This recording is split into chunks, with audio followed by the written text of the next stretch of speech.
I'm interested in the science. What does the best available balance of evidence published in the peer-reviewed medical literature show right now? It says they should give you their sources so you can make up your own mind. Vinegar has evidently been used as a weight loss aid for nearly 200 years. But does it work?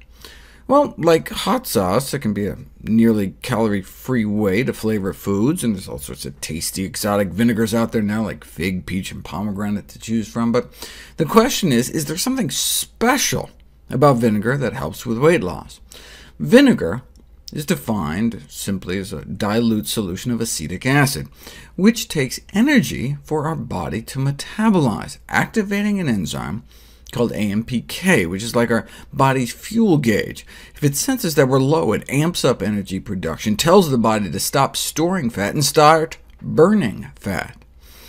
And so, given our obesity epidemic, it's crucial that oral compounds with high bioavailability are developed to safely induce chronic AMPK enzyme activation, which would potentially be beneficial for long-term weight loss. No need to develop such a compound, though, if you can buy it at any grocery store. We know vinegar can activate AMPK in human cells, but is the dose one might get sprinkling it on a salad enough? If you take endothelial cells, blood vessel lining cells from umbilical cords after babies are born, and expose them to various levels of acetate, which is what the acetic acid in vinegar turns into in our stomach, it appears to take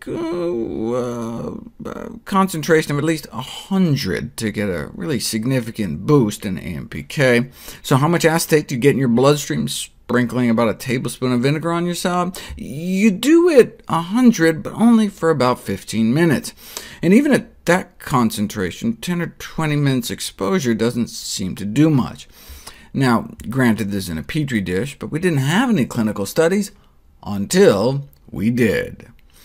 A double-blind trial investigating the effects of vinegar intake on reduction of body fat in overweight men and women. Now, they call them obese, but they were actually slimmer than your average American. In Japan, they call anything over a BMI of 25 obese, whereas the average American adult is about 28.6.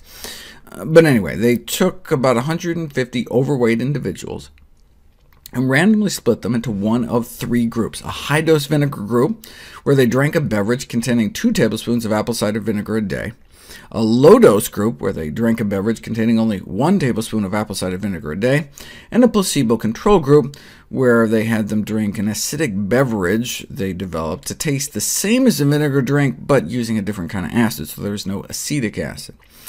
No other changes in their diet or exercise. In fact, they monitored their diets and gave them all pedometers to make sure that the only significant difference between the three groups was the amount of vinegar they were getting every day. This is where they started out. And within just 1 month, statistically significant drops in weight in both vinegar groups compared to placebo, with higher dose doing better than the low dose, which just got better and better month after month. In fact, by month 3, the do-nothing placebo group actually gained weight, as overweight people tend to do, whereas the vinegar group significantly dropped their weight. Now, was the weight loss actually significant, or just kind of statistically significant? Well, that's for you to decide. This is in kilograms, so compared to placebo, the 2 tablespoons of vinegar a day group dropped 5 pounds by the end of 12 weeks. That may not sound like a lot, but they got that for just pennies a day without removing anything from their diet. And they got slimmer, up to nearly an inch off their waist, suggesting they were losing abdominal fat, but the researchers went the extra mile and put it to the test. They put the research subjects through abdominal CT scans to actually directly measure the amount of fat before and after in their bodies. They measured the amount of superficial fat, visceral fat, and total body fat. Superficial fat is the fat under your skin that makes for flabby arms and contributes to cellulite, but visceral fat is the killer. That's the fat, shown here in white, building up around your internal organs that bulges out the belly. And that's the kind of fat the placebo group was putting on when they were gaining weight. Not good. But both the low-dose and high-dose vinegar groups were able to remove about a square inch of visceral fat off that CT scan slice. Now, like any weight loss strategy, it only works if you do it. A month after they stopped the vinegar, the weight crept back up, but that's just additional evidence that the vinegar was working. But how? A group of researchers in the UK suggested an explanation. Vinegar beverages are gross. They made a so-called palatable beverage by mixing a fruity syrup and vinegar and water, and then went out of their way to make a really nasty, unpalatable vinegar beverage, both with white wine vinegar, which were so unpleasant the study subjects actually felt nauseous after drinking them, so ate less of the meal they gave it with. So there you go. Vinegar helps with both appetite control and food intake, though these effects were largely due to the fruity vinegar concoctions invoking feelings of nausea. So is that what was going on here? Were the vinegar groups just eating less? No. The vinegar groups were eating about the same compared to placebo. Same diet, more weight loss, thanks perhaps to the acetic acid's impact on AMPK.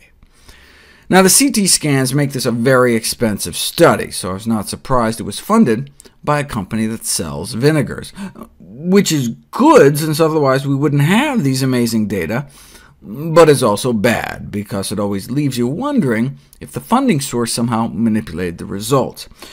But the nice thing about companies funding studies about healthy foods, whether it's some kiwi fruit company or the National Watermelon Promotion Board, watermelon.org, check it out, is that, what's the worst that can happen? Here, for example, if the findings turned out to be bogus, worst comes to worst, your salad would just be tastier.